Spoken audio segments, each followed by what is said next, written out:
Hello, everyone, and welcome back to the Surprise Jab Podcast. I'm your host, Zach Ruger, surprising you with new topics every single week and jabbing you with your daily dose of UFC. And we are fresh off of another UFC event. UFC St. Louis went down this past Saturday. It was interesting. It was an interesting event, to say the least. Some big things have come out of it. Some news has released regarding UFC events.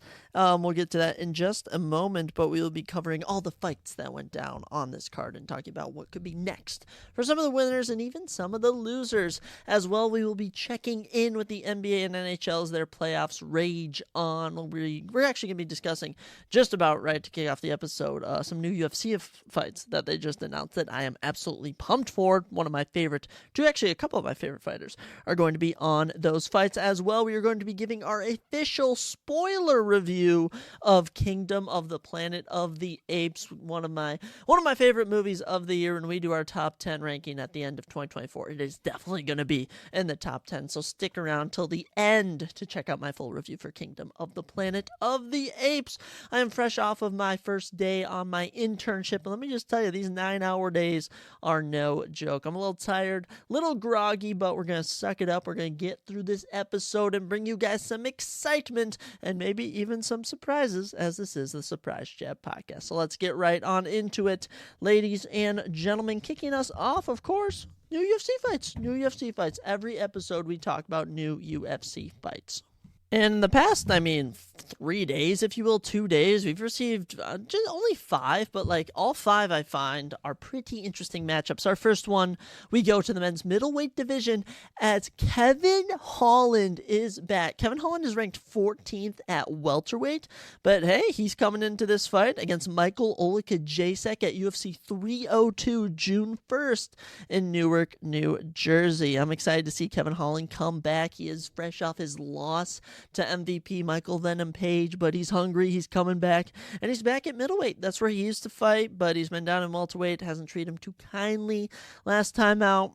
We'll see if he can get down against Michael Hussar Olakajacek. Michael is 19-7 professionally, 7-5 in the UFC. I think he did just lose to Michelle Pereira in round 1, not but 2 months ago or something. So that's unfortunate, but that should be an absolute banger. And it's on the main card. Dana White announced that. Also, Dana White announcing, not to jump right into it, but the UFC is moving away from Apex events this year. That's right. We are doing full crowd events from now on after 2024 is absolutely electric. I'm so excited. I cannot believe that's actually happening. And the UFC actually listened to their fans. I think they realized they were putting on absolutely terrible cards at the Apex. So I think we just have a couple into June, maybe July.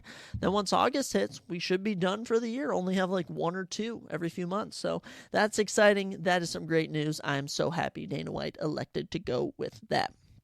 Another fight that is announced, which was actually going down at UFC Vegas 94. They might actually get to 100 Apex events, and then they might stop since they're already at 94, which is booked for July 20th. And a fight was announced in the featherweight division between Bill Algeo and the Korean Superboy, Do Ho Choi. He is back. Do Ho Choi is back. I have been waiting for his return. He is so fun. 2-time performance of the night winner, 3-time fight of the night winner, a fight of the year winner. This guy's absolutely electric. Bill Algeo, he just lost, I think, to... actually, did he just beat Alexander Hernandez? I can't... No, he just lost to Kyle Nelson. Bill Algeo just got TKO'd in round 1 by Kyle Nelson. Do Ho Choi hasn't fought since 2022, I'm pretty sure. This should be a fun fight. I'm excited for it. You already know I'm rooting for the Korean Superboy, Do Ho Choi, who's 15-4 professionally, but of those 4 losses, 3 of them are in the UFC. So he'll definitely need to win this one if he wants to stay.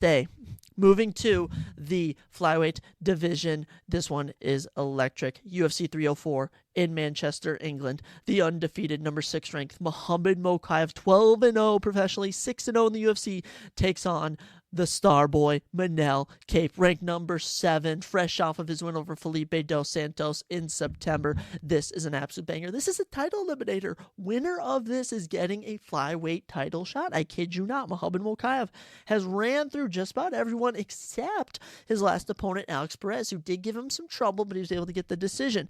Meanwhile, Manel Kape started off his UFC career pretty bad, lost 2 decisions, just didn't really do anything in them. Mind you, those losses were to Matthias Nakalu and the current champion Alexander Pantoja. Didn't really take any damage in those fights since then. He has just ran through about everyone. Felipe Dos Santos had a fight of the night against him, knocking out Ode Osborne, knocking out Zalagas Umalagov, knocking out David Dork. Manel Kape's been on a run. I'm excited to see this one. I'm torn though. This is a striker versus a grappler. And they'll either work out where the wrestler gets knocked out or the striker gets taken down. We'll see what happens. But that's going to be a banger and definitely on the main card of UFC 304. I'm so curious to see what the main event's going to be for that. Maybe Leon Edwards, maybe Tom Aspinall. I don't know, guys. We're going to have to see. That's for sure. Another fight announced in the men's flyweight division. This one even crazier than the last. UFC Vegas 93, June 15th. We have the main event, and it is absolutely wild, as number 5 ranked Alex Perez, who is turning around for another fight, takes on the undefeated number 13th ranked Tatsuro Taira. 15-0 professionally, 5-0 in the UFC. My boy Tatsuro Taira from Japan is getting a huge shot in this one. And Alex Perez, fresh off of his just beautiful knockout of Matthias Nikalu, so happy to see him making a quick turn on. But Tatsuro Taira, it is his time, without a doubt. Without a doubt, we're riding with Tatsuro Taira. So excited for that fight, because originally it was supposed to be Alex Perez versus Tagir Lembekov, and then Tatsuro Taira versus Joshua Van. But they did a little switcheroo. So on that same card, UFC Vegas 93, the number 12 ranked Tagir Lembekov will take on the unranked Joshua Fearless Van, 10-1 professionally, 3-0 in the UFC. Joshua Van has taken all those fights on short notice and dominated them. He's so fun. I love Joshua Van. And I think the UFC kind of realized they had stars in Van and Taira. And they're like, why should we put these two guys who are 10-1 and 50-0 against each other in some prelims when we can have them fight some actual contenders who are ranked and could potentially become ranked themselves? So exciting things for that event. Even though it's an Apex card, this is exactly what Apex cards should be about: bringing up and coming talent, giving them a big shot. It shouldn't be Marcin Tybura versus Tachivaza. It shouldn't be Rose Namajunas versus Amanda Ribas. We should not be doing those types of fights. So excited to see those fights. Excited for those guys. And honestly, of all the fights I just listed, give me Kevin Holland, give me Sungwoo Choi, give me Duho Choi. Give me Manel Kape over Muhammad Mokaev, honestly. Give me Tatsuro Taira, and give me Joshua Van. We're rooting for all the underdogs in all these fights. It's super exciting. And we'll just see what happens. All those fights are coming up within the next 2 months. Exciting. Also, what's been somewhat exciting, depending on what fan base you go with, is the NBA playoffs. NBA playoffs still going on. Interesting stuff happening in them for sure. As of right now, I mean, the series are all getting pretty even. No one's really pulling away. Most recently, over the past weekend, we saw the Mavericks jump out to a 2-1 series lead over the Thunder, taking Game 3. Shai Gilgeous-Alexander, of course, dropping 31 points, was absolutely dominant as always. Chet Holmgren only 13, Jalen Williams only 16. It was all Mavericks all day. Kyrie Irving and Luka Doncic both get 22. PJ Washington, 27. Okay, PJ Washington, their starting power forward, an absolute dog. Since when is he just deciding to become an absolute stud? Other than that, I mean, nothing too special. Nothing too special. You look at the stats, pretty even game down the stretch. At the end of the day, Mavericks had one more free throw than them. They also had 7 more rebounds. So rebounding was a key to the Mavericks jumping out to that lead. They will play in Game 4 tonight. Tonight, Monday, May 13th? They'll play at 8:30. We're currently recording this at 6:37. So obviously, I'm gonna ride with the Mavericks. I like Luka Doncic. I like Kyrie Irving. This Thunder team, I do not really want to play them personally if I'm a Timberwolf. But speaking of the Timberwolves, I don't even know if we're gonna make it to the conference finals, as we lost to the Nuggets at home again. Of course, we got blown up by 27 the other night, and just nothing went right. Nothing went right in Game 4. We were always just a step behind. And I mean, Nikola Jokic, 35 points. He just goes in the paint and scores. He is beautiful at basketball. He's your MVP. Timberwolves just couldn't stop him. Timberwolves just could not stop him. We held Jamal Murray in check, 19 points, but he was held in check. Michael Porter Jr. held to only 4 points. Aaron Gordon had 27. He didn't miss a shot, 11 for 11. And who else was scoring out here? We held Kentavious Caldwell-Pope to 3. Christian Braun getting 11 and Justin Hawley getting 10 really hurt. And Reggie Jackson drilling just 2 dagger threes every time he was in. Just a killer. It sucked. And by the way, we scored 107 points, 44 of those from Anthony Edwards. Cat only gets 13 points. 12 boards was helpful, but was not shooting well. Jaden McDaniels had 11. He fulfilled his role. Rudy Gobert, 11, 14 boards. He did his role. Mike Conley had 15, but Nick Alexander-Walker, 24 minutes, only 2 points. Missed all his threes. Nas Reed had 11. He was trying his hardest. And Kyle Anderson, 6 minutes played, did nothing. Did absolutely nothing. We out-rebounded them. We almost out-assisted them. I mean, we did pretty much everything to outshoot them. Nuggets, 57%. Timberwolves, 47.6%. Don't know what's going to happen. Coming down to the wire, but the Thunder and Nuggets, it'll be interesting to see if they wind up playing. Nuggets, man, I have no thoughts. I have no thoughts on that. I really hope we win, but the momentum has changed. After winning our first 6 playoff games, we have now dropped the last 2. Moving into the Eastern Conference, currently going on right now, the Celtics are playing the Cavaliers, and they hold a 2-1 series lead. They won Game 3, 106-93. Jason Tatum, 33 points, performing as he should. 13 boards as well, might I add.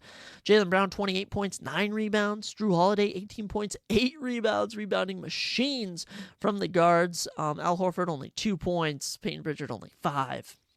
And man, the Cavaliers held without Donovan Mitchell for this upcoming game that's going on tonight. He did drop 33 in Game 3, but it wasn't enough. Darius Garland, Karis LeVert both get 15. Evan Mobley, 17.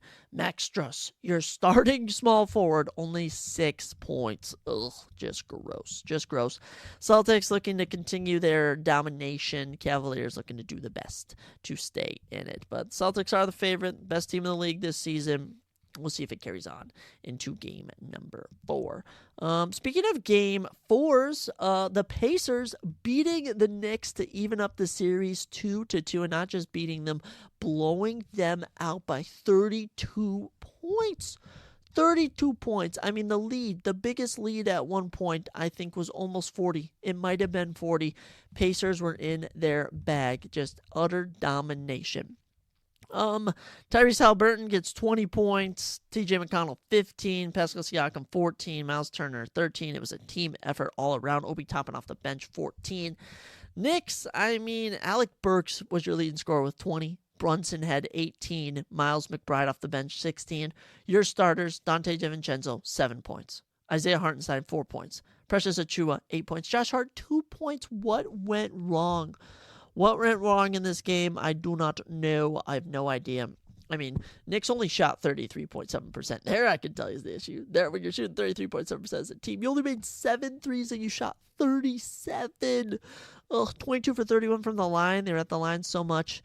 Got out rebounded, gave up 52 rebounds to the Pacers. The momentum has shifted in that series for certain. As we look at the games right now, Celtics are currently up 46-33 in the second quarter. And, of course, we know the Thunder and the Mavericks will play later tonight. My predictions now, it's honestly looking like the Nuggets might win that series. Honestly, Maverick might take their series. Celtics win their series. And I still got right at the Knicks, though. I still think the Knicks will win. It'll be interesting to see what happens as the stretch continues to wind out. Speaking of stretches, winding out, the hockey playoffs also continue to go down to the wire. Interesting stuff going on for certain. Currently, the Rangers are up 3-1 in their series over the Hurricanes. We're going to get a sweep on Saturday, but Hurricanes won 4-3, said no, we're not getting swept. So props to them. Canucks are currently up in their series over the Oilers 2-1. Got a big win yesterday, 4-3. Panthers as well got a 3-2, or Panthers got a 3-2 win yesterday, and they now lead over the Bruins 3-1. Dallas Stars currently lead over the Avalanche 2-1. They got 4 goals in their Saturday win. So everything's kind of winding down in the NHL playoffs, Stanley Cup playoffs. As we check in with the Canucks and the Oilers, it just appears that the Oilers Apes are losing by a goal in almost every game that they play. I mean, game 1 lost by 1, game 2 won by 1, game 3 lost by 1. It's been very hectic for them. It has been a fun series for everything that I've been seeing, especially in that overtime game. Who's the leading scorer in that game, if I can find it? Elias Patterson, he was getting goals. Brock Boser, Matthias Ekholm, Nikia Zadarov. So a lot. Connor McDavid getting 2 goals. I mean, that's actually, I think those series goals. Leon Draisaitl has had 6 series goals, if I'm not mistaken, from their win. And the Edmonton Oilers out shooting the Canucks in that win. But, nothing else. Nothing else really going for them when it came to game number 4. And I don't really know too much about the NHL Playoffs, if I'm being honest. If I'm being honest, it's hard for me to tell exactly what's going on. Stars, of course, are up 2-1.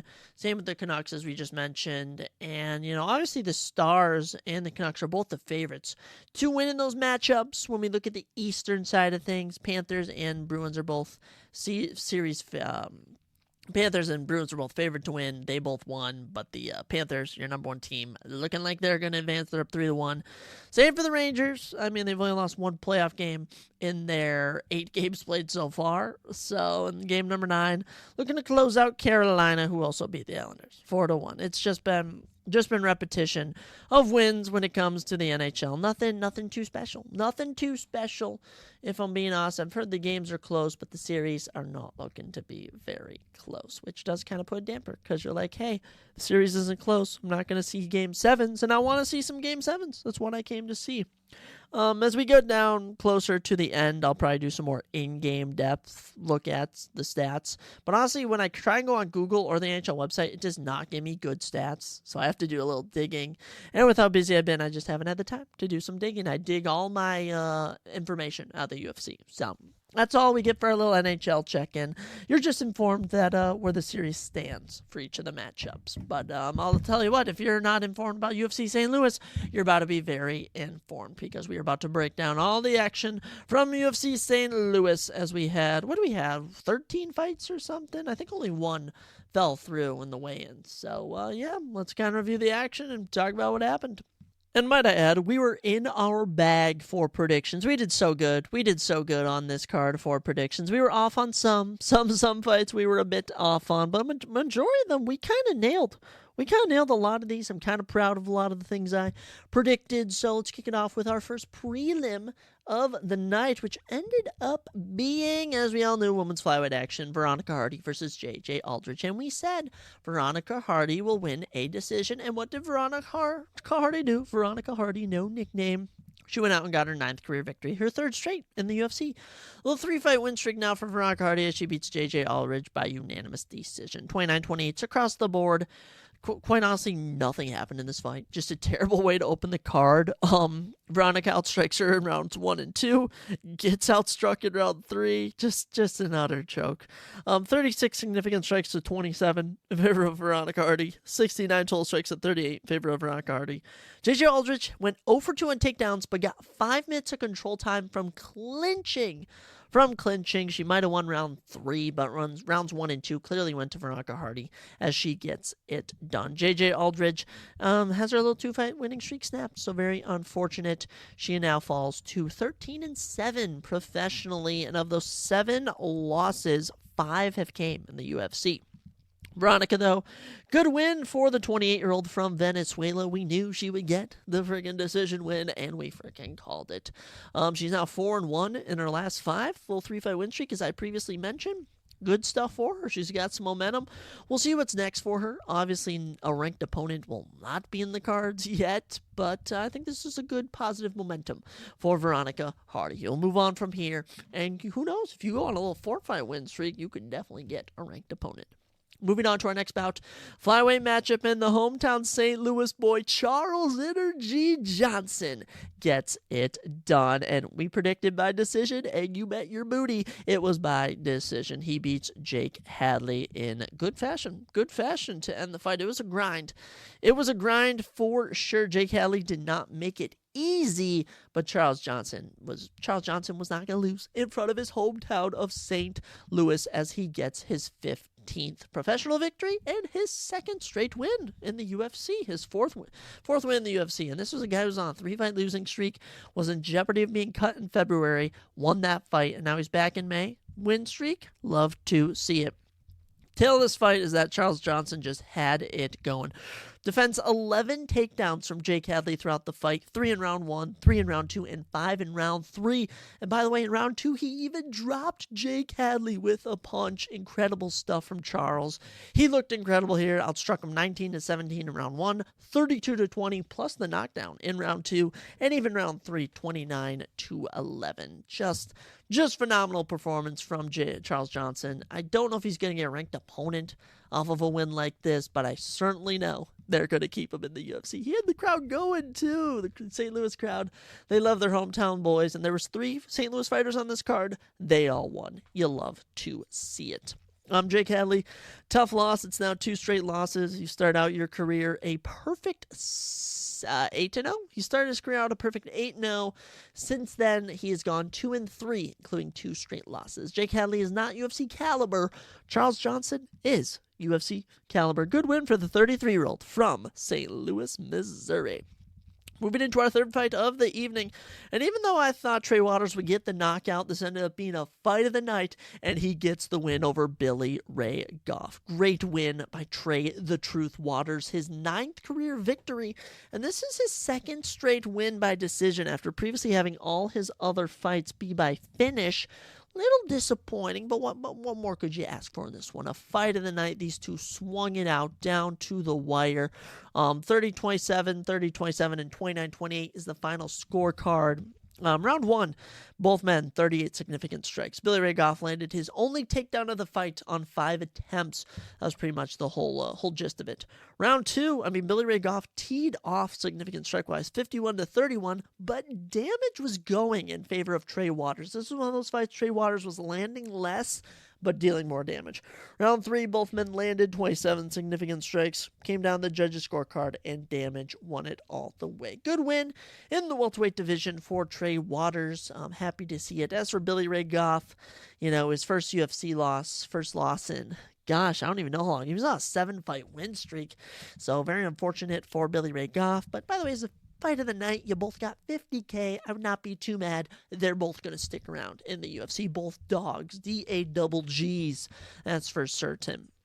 Fourth fight of the evening, and we had some ranked women's action as number 11, Tabitha Ritchie defended her ranked spot against Tisha Pennington.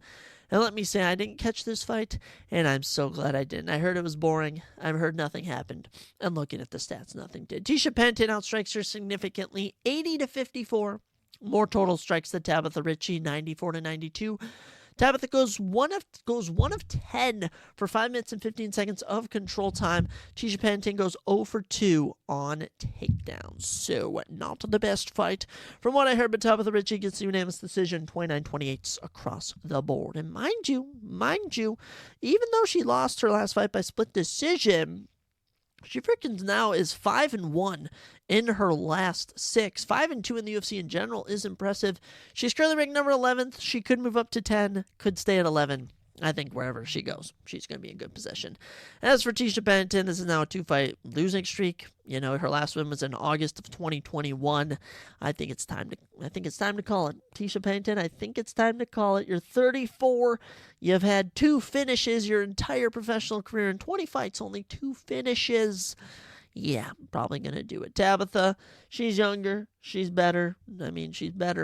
She's better looking as far as women fighters go. It's not really saying too much. They're all kind of manly, if I'm being honest. But, yeah, we'll leave that fight there.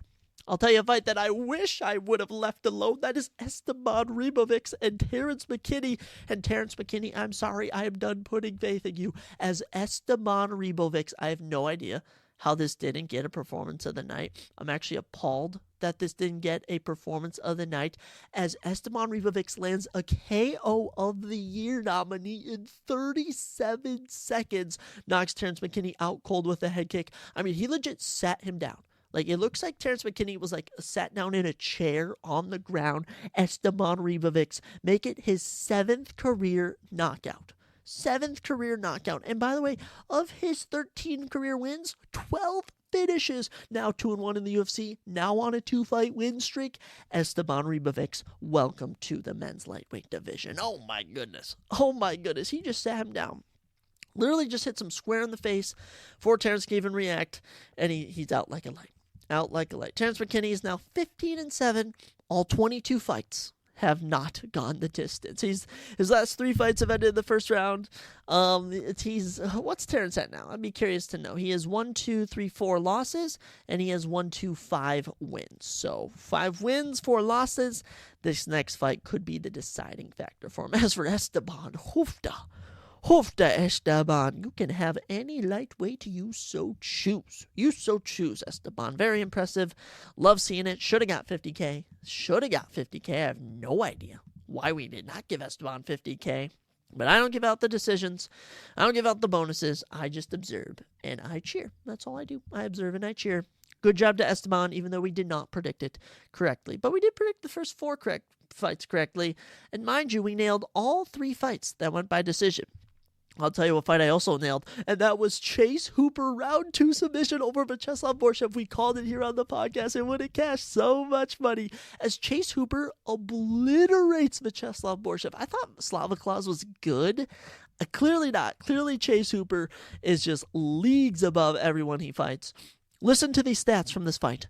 By the way, Chase Hooper landed a knockdown in round 1. Here's a guy who got dropped 3 times, not but 3 fights ago, and now he's out here dropping Vyacheslav Borshev.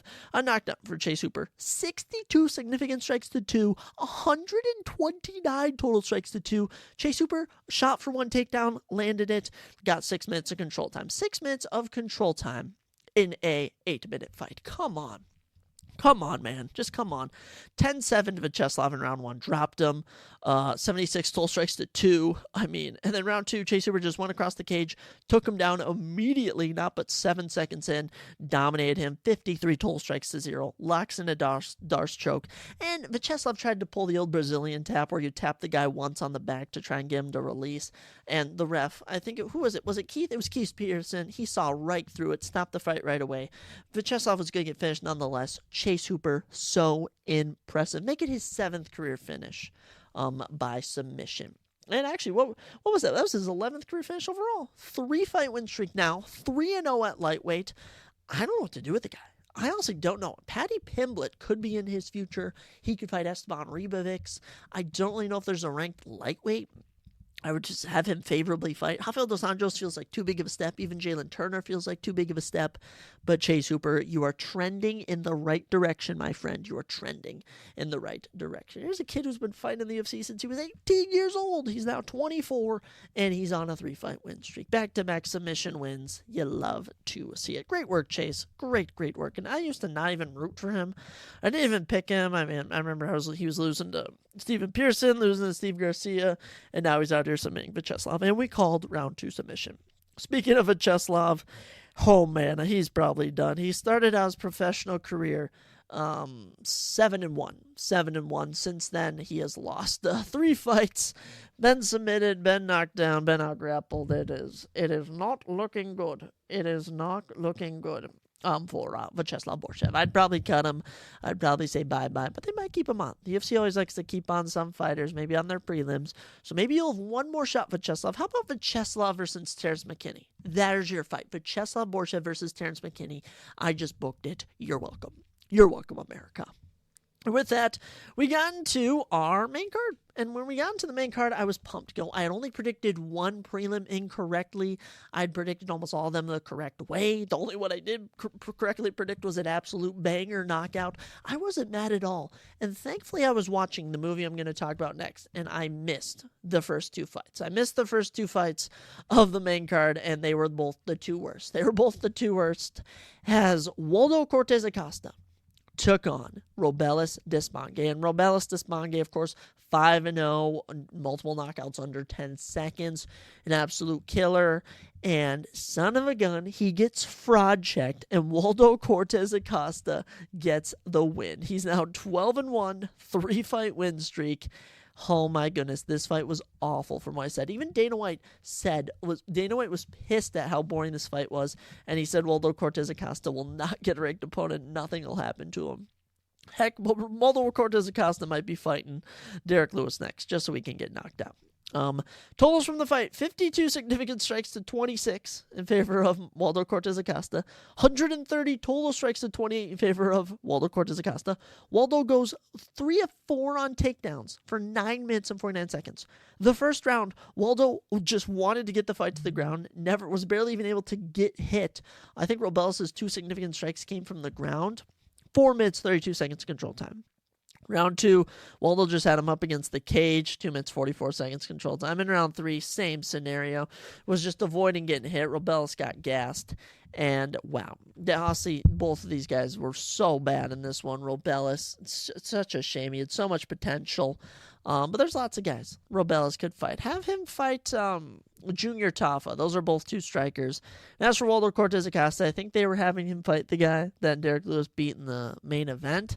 So that could be a potential option. Other than that, I mean, have him fight Alexander Romanov. I don't know what to do with this. So boring, so brutal.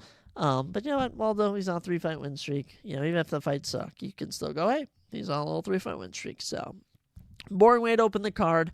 And it didn't get much better. Sean Woodson took on Alex Caceres, and he was the hometown boy. And we changed our pick from Alex Caceres to Sean Woodson live on the podcast, and it paid off. Sean Woodson by decision. He gets it done. Sean the Sniper Woodson, 12th career victory.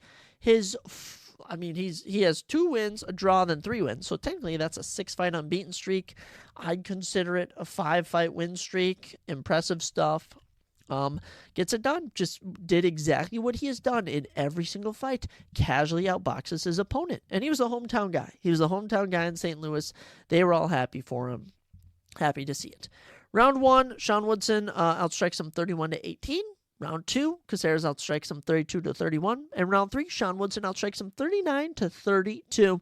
29-28 across the board, except for Henry Guri whipping out 30-27. Very sketchy. Very sketchy when the hometown guy gets a scorecard. That shouldn't be how it is. It always happens every single time there's a crowd. But yeah, good win for Sean. As for Caceres, now on a 2-fight losing streak. Kind of feel bad for him. 2-3 his last 5.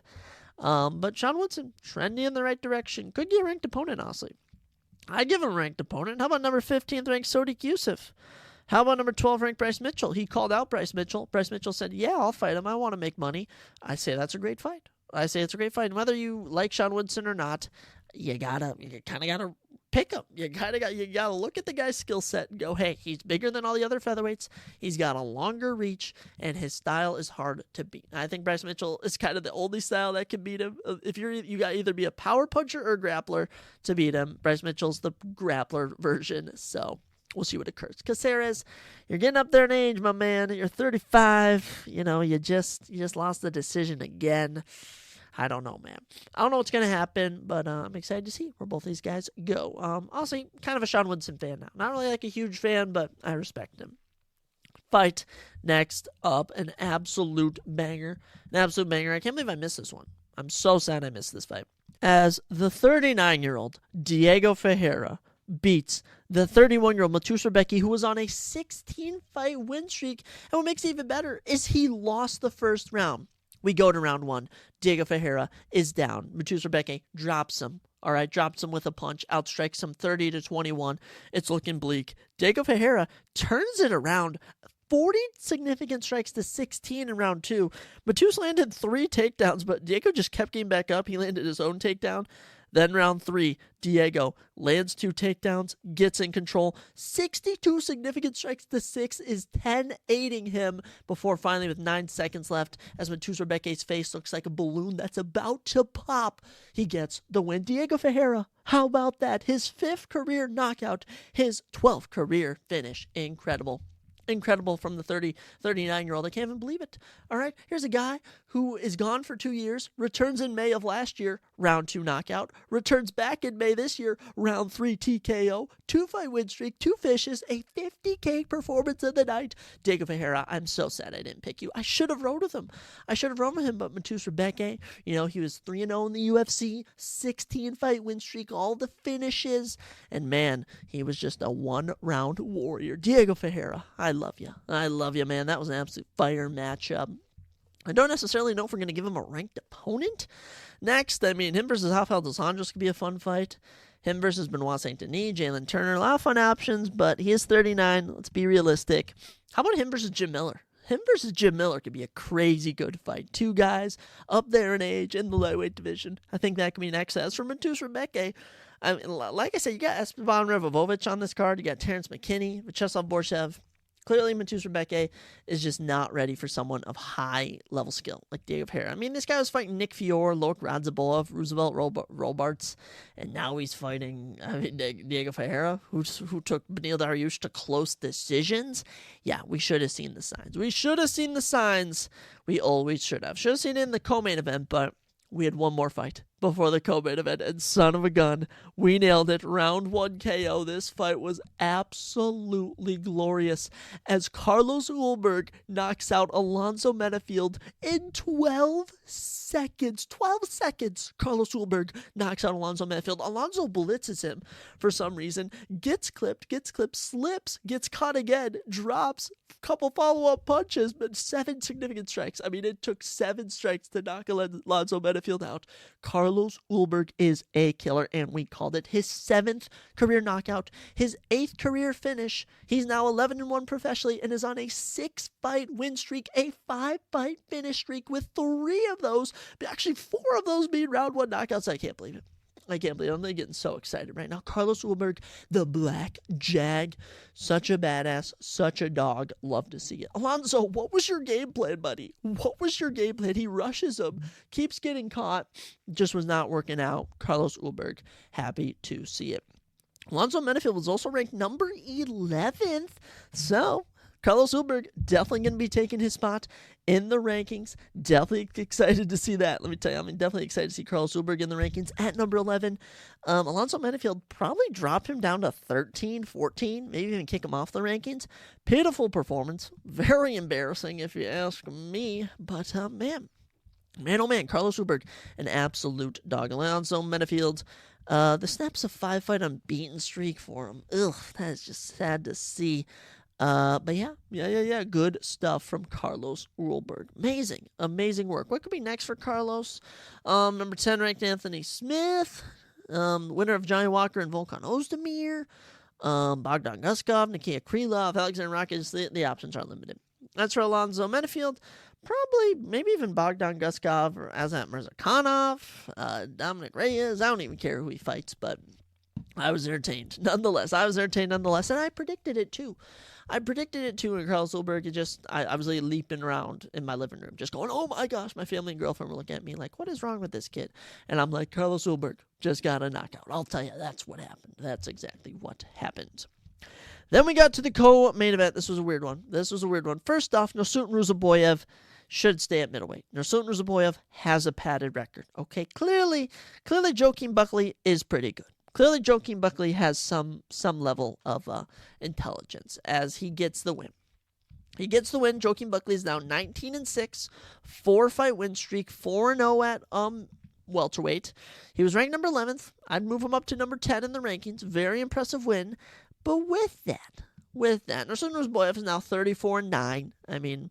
So not too bad. But with this win, with Joaquin Buckley getting the unanimous decision win, there was still very little IQ in this fight from both men. It was a very weird fight. I don't even know where to begin with this one.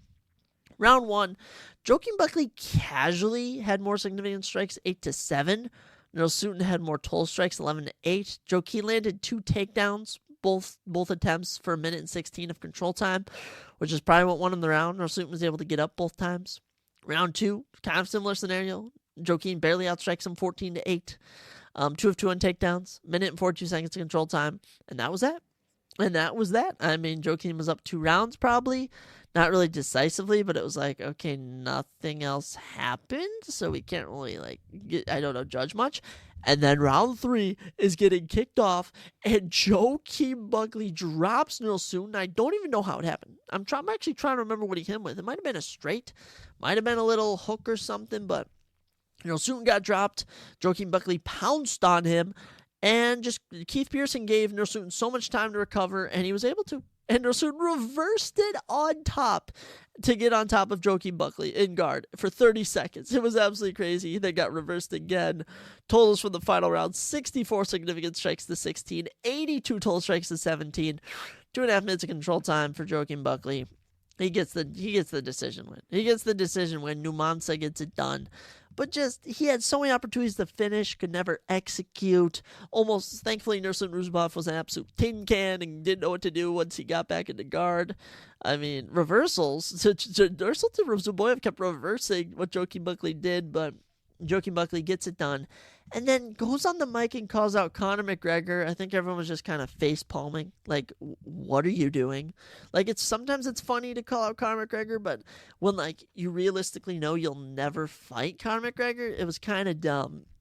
Look, I think everyone's kind of agreeing he should fight number 6 ranked Gilbert Burns. That's kind of like the fight that makes sense, but I don't know what to do. Nursultan Ruzubov, go back up to middleweight. Just take some time. I don't even know what to do with you. I don't even know, but you know what?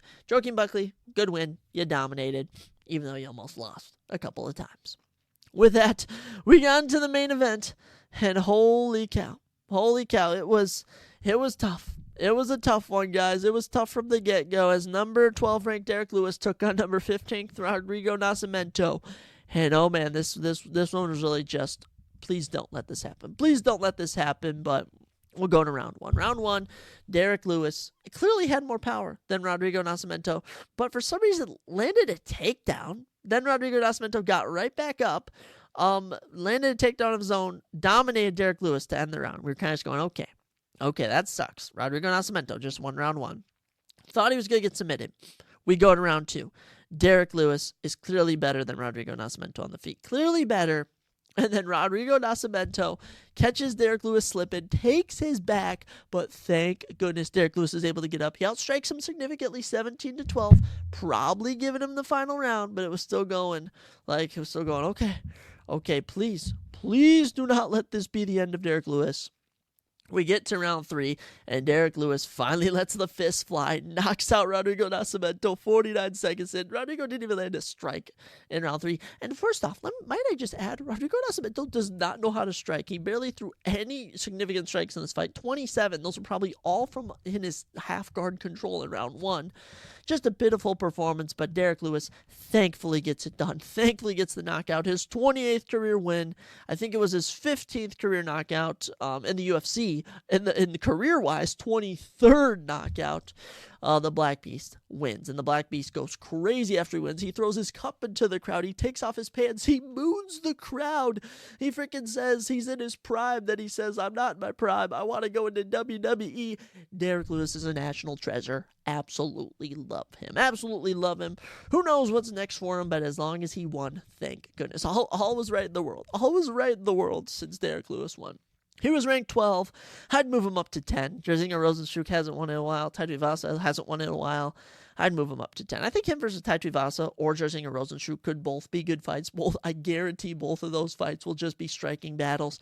As for Rodrigo Nascimento, I think him versus Waldo Cortez Acosta seems to be the play the UFC might go with, but man, oh man. Embarrassing. It was going to be embarrassing if Derek Lewis lost again by being out-grappled. Thankfully he didn't. Thankfully he gets it done. Didn't get a performance bonus. I'd give him a performance bonus. I just love Derek Lewis that much, but it is what it is. We will leave UFC St. Louis where it is at, but we nailed a lot of predictions. I mean, Derek Lewis by knockout we had. Carl Suberg by knockout we had. Sean Woodson decision. Chase Hooper round 2 submission. Tabitha Ritchie decision. Charles Johnson decision. I mean, we nailed a lot on this card. Happy with my predictions. Happy with it being that it was in front of a crowd, and the fact it was in front of a crowd makes it a lot better. So that's good. That's great. I love to see it. So we will leave that there. We will go back to the Apex, unfortunately, but the Apex events are winding down, and this is our first UFC event our last UFC event for a while as we take Memorial Day off.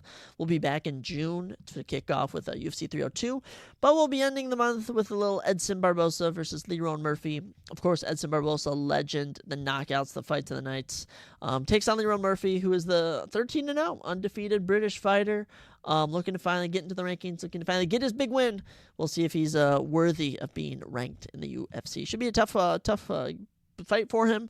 Also on this card, you got Themba Gorimbo, the man who The Rock gave a house. Adrian Yanez looking to get back in the win column. Tom Nolan gets one last shot in the UFC. The return of Abus Magomedov, the man who's knocked men out in 19 seconds, been knocked out by Sean Strickland in round 2. We'll see how he does. Other than that, it's an Apex card. It is a UFC Apex card. I don't know what more you could expect from cards like these, but exciting stuff, good times. UFC St. Louis, I give you a 7 out of 10. You weren't too bad. You fulfilled your job. So thank you. With that, ladies and gentlemen, we get into the final part of this podcast. It's rare we don't end covering a UFC event. I think we hardly ever do that, but I was just too excited to not talk about this. This is a spoiler. This is not spoiler free. This is spoilers being said. I am spoiling stuff about this movie, as here's my official review of the Kingdom of the Planet of the Apes movie, which I saw Saturday with my beloved girlfriend. And let me just tell you, it did not disappoint me. It did not disappoint me. I was going in thinking it was going to be a 10 out of 10. I knew it wasn't going to be a 10 out of 10. I'm leaving. It's an 8.3 out of 10. 8.3 out of 10. I think the critics are right. I think Rotten Tomatoes is right. This is a good movie. It's above good. It's a great movie. It's a great movie. It's not getting a 9 out of 10. It's not getting an 8. It's between an 8 and a 9. Okay, it's in that decimal category. It's a very good movie. It's a good continuation of the Planet of the Apes saga. It does justice to the original trilogy, my favorite trilogy of all time. I love the Lord of the Rings. I love the Hobbit, but there's just something about the Planet of the Apes trilogy that just resonates with me. I don't know. It's just up there for me. The motion capture, the CGI in this film. The CGI in this film makes me question what is reality. These look like real apes. They look like real apes are talking. The forest, the broken down cities, everything, it looks so real. Even the water is CGI and it looks real. Incredible. I loved it. And the characters, simply amazing. So basically to kick us off, Owen Teague, all right, he's the new main guy. He's not the Caesar of this trilogy, but he's essentially is the Caesar in the fact he's the main ape. He's the main character, and his character's great. He goes through a great change throughout his family to basically take you through the entire plot of the movie without spoiling too much. This ape Noah, this movie takes place a lot of generations after Caesar, and the movie actually starts off with a little tribute to Caesar, which is absolutely incredible. You see his son Cornelius, you see Maurice, you see Rocket one last time as they burn Caesar's body on an effigy, like what the Vikings used to do. They put them all up on a wooden thing, the dead body, and they burned it, all right? And they saw, like, the windowsill, the symbol of Caesar. It's kind of like whatever that symbol is. Looks like a diamond.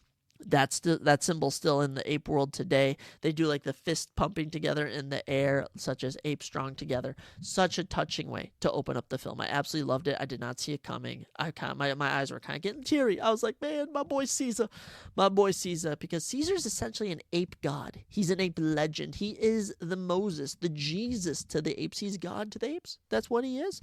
And it's absolutely amazing to see him being honored. But an important theme throughout the movie is there's people that honor him in a good way and people that honor him in a bad way, and that is a very prominent theme throughout the whole film. So we kick it off. It's 300 years after Caesar. It says many generations, but the director, Wes Ball, amazing director, directed the Maze Runner films, amazing. He even confirmed it's 300 years after. So you got Noah, this ape, and he's in this eagle clan where they essentially raise eagles, as pets, so they kind of like come on their arms. They're like, they scavenge ahead of them, it's realistic things.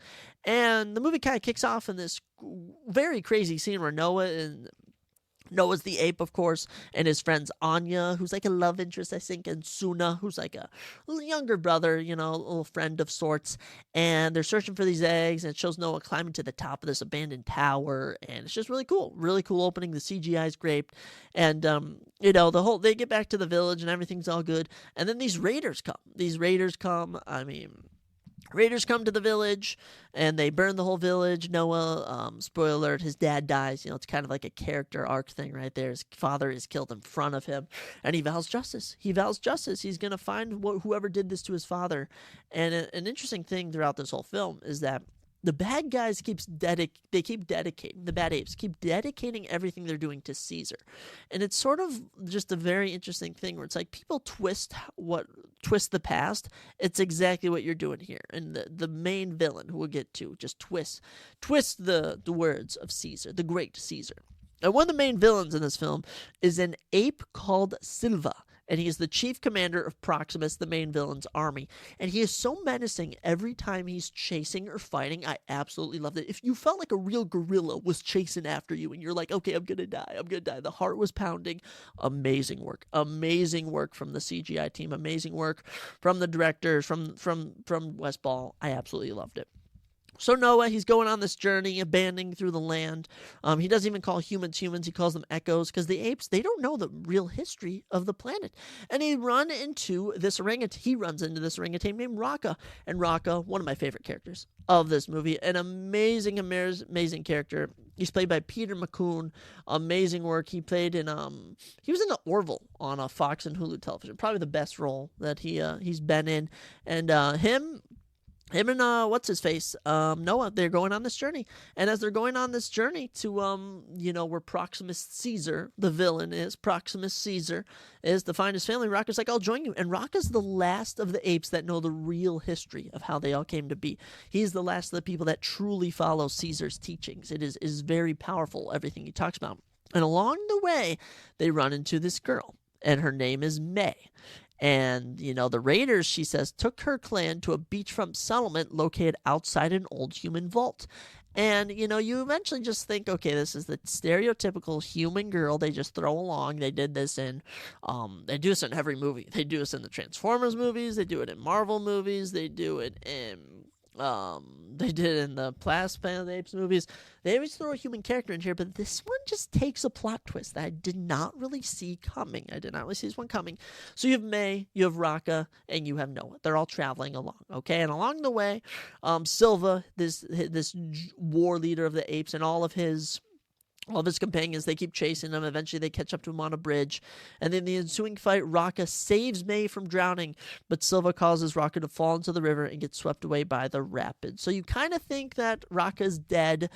He very well could be dead. He had a very sad ending, kind of giving his relic around his neck to Noah, saying, carry this on for me. It was Caesar's symbol, if you will.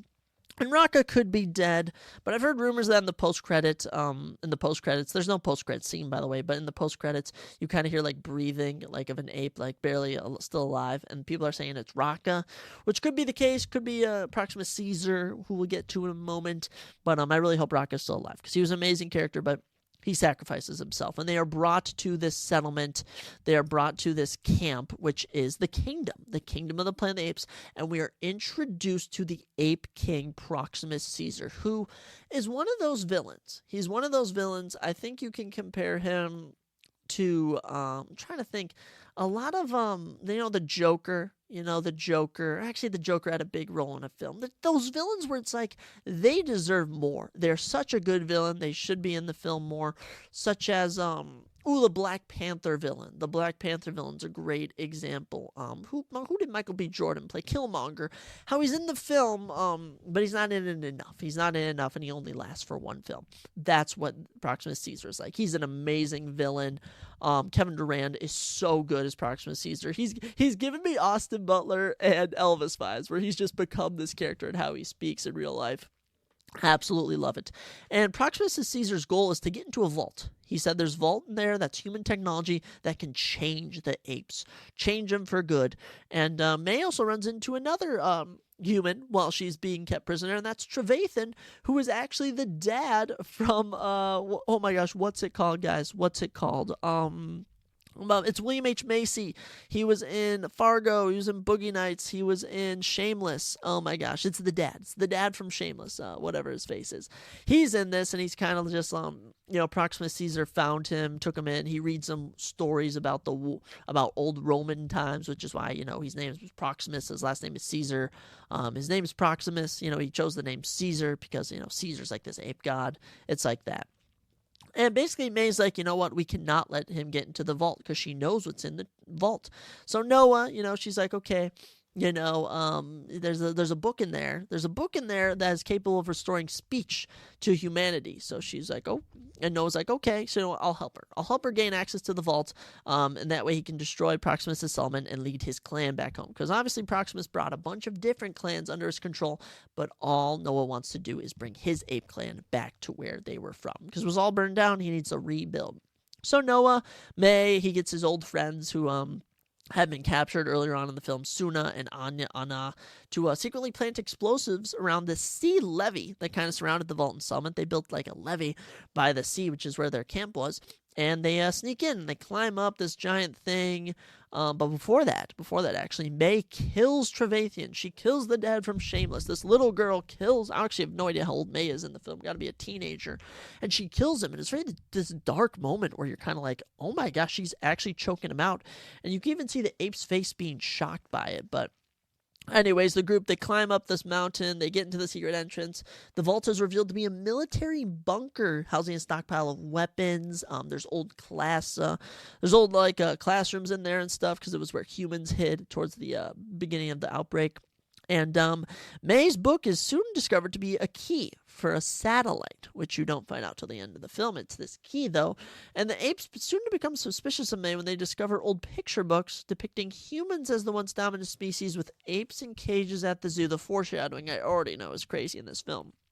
As they're heading out of the bunker, they're about to escape. They open the bunker doors. The whole goal is to just blow it and run out. Proximus appears, and his tribe, who threaten to kill Noah, Proximus' tribe, but they're stopped when May uses a gun to shoot one of the other bad apes. I think its name is listed as Lightning. It was just kind of one of the background apes who's like, oh, he's the bad ape, but she shoots him, and Proximus agrees to let May leave if she tells him where the other weapons are. May refuses and triggers the explosives, flooding the bunker while the apes are still inside, and you truly see here that May hates the apes and wants them all to die. She deceived Noah. And soon, the apes have to climb the higher ground, and this intense scene where Noah is being pursued by the gorilla in this film is just so intense, and Noah traps him and drowns him. And there's this moment where the gorilla is being covered in water, and he sticks out his hand, and Noah just looks at it, because Raka told him, ape don't kill ape. But, as we've learned, the teachings of Caesar are not prominent in today's age with the apes.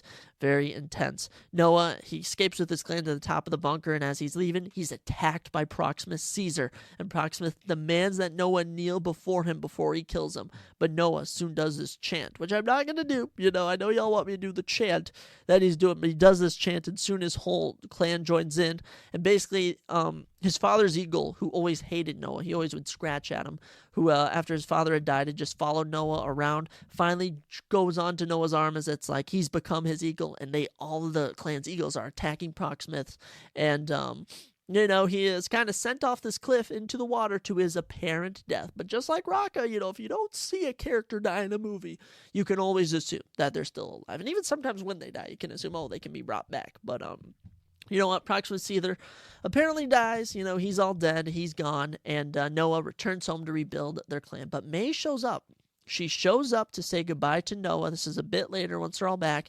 And she explains that humans deserve another chance since they were once the dominant species.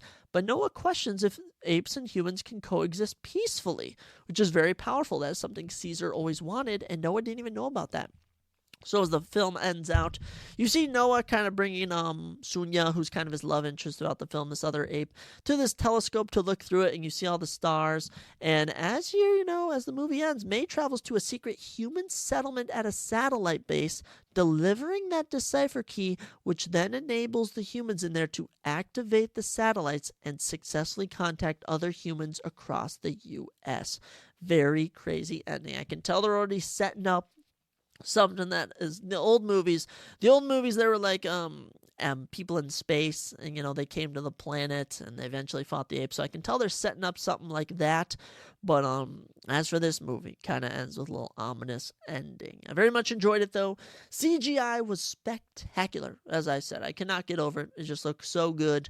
The movie, okay, if we're going through the 3 acts of the film, the first act very slow.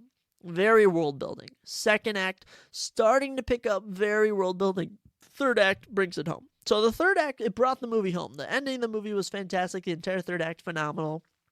Second act of the movie was certainly 50-50. But it's not like the opening was bad. It's not like the movie was bad when it started out. It was just kind of slow. You can just kind of tell they're introducing all these characters. They're building background. And they're doing callbacks to the previous movies. They're giving little Easter eggs about space. They're giving little Easter eggs about what could come in the future. But all I know is that the legacy of Caesar is just such a huge impact in the ape world that's going to just draw a lot of things into conclusion. I don't know what's going to happen in the next film. There's one thing that's for certain. This is the beginning film of a new trilogy. The film has been out since Friday. Already has $131 million of its $160 million budget. So, without a doubt, in the next month or so, definitely going to break even. Probably make them a good amount of profit. This was actually the biggest opening weekend of any Planet of the Apes movie. The current plan right now is for a 9-ape saga. A 9-ape saga, similar to Fast and the Furious, if you will. And they've already done 4 movies. They've been 4 great movies. It's just, as a fan of the trilogy, this was not better than the past trilogy. It might have been better than the opening movie. It might have been better than Rise of the Planet of the Apes, but it's not better than Dawn. It's not better than War. Because you see, with Dawn's an amazing movie. Dawn's an amazing movie if you just watch it. Like, you don't even have to know about the Planet of the Apes to watch it. War is just, if you love the Planet of the Apes movies, if you love Caesar, War is an emotional film. War has a lot of deep themes in it. This film, it's kind of like dystopian future with a planet of apes. The apes are essentially like people. They all have their different tribes. They all aren't united under one banner. So we'll see what happens, but I'm intrigued to see where the franchise goes. This, like I said, gets an 8.3. Dare I even bump it up to an 8.5 out of 10. Kingdom of the Planet Apes is fantastic. It is 2.5 hours, just under 2.5 hours. So I do warn you about that. But good movie to see with your friends, good movie to see with the girlfriend. Yeah, if your family likes movies like that, I encourage everyone to go see it. I, without a doubt, will probably be getting it on DVD. I'm such a sucker for these ape movies. I'm going to be 30 years old with my kids going to see the final Planet of the Apes movie. It's pretty funny, but good times watching Kingdom of the Planet of the Apes. And that'll do it, ladies and gentlemen. That'll do it for today's episode. Nice little hour episode. I'm tired after work, man. I still have to go to the gym. I haven't gone to the gym in so long. I definitely need to go after work tomorrow. But 3 years with the girlfriend's coming up. A lot of exciting things going on in life. And without doubt, we will be back to drop predictions for UFC Vegas. What are we at now? UFC Vegas 92 maybe? Gosh, 91? I'm losing track of how many Apex events the UFC puts on. But new episode should be out Thursday or maybe even Friday. We shall see. Ladies and gentlemen, thank you so much for listening. Have an amazing week. Make this the best week of your life. I'm going to try to. I got to stay busy every day at work. I'm a corporate man now. I'm a corporate American man. I'm blue collar. Or I'm white collar. I'm not blue collar anymore. I'm white collar. I'll stop yapping. I'll stop keeping y'all here. Ladies and gentlemen, I will catch you next time on the Surprise Jab Podcast.